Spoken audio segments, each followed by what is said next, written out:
सूतल सैया के जगावे हो रामा, कोयल तोरी बोलिया।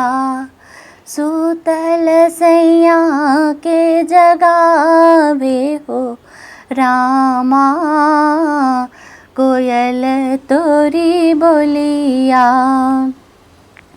सूतल सैया के जगावे हो रामा, कोयल तोरी बोलिया।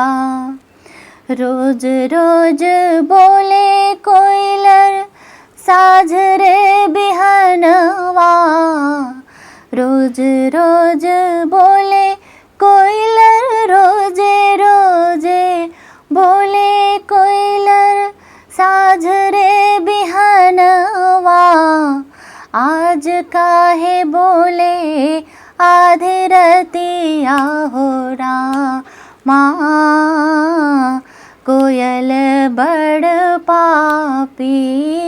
आज काहे बोले आधी रतिया हो रामा, कोयल बड़ पापी। सूतल सैया के जगावे हो रामा, कोयल तोरी बोलिया।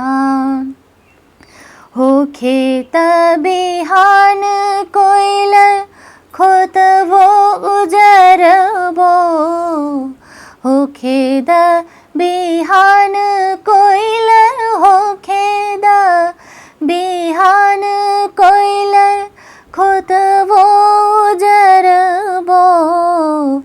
जड़ से कटाई घनी बगिया हो रामा, कोयल बड़ पापी।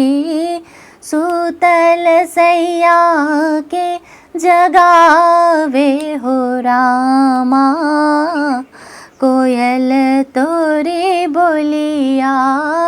सूतल सैया के जगावे हो रामा, कोयल तोरी बोलिया।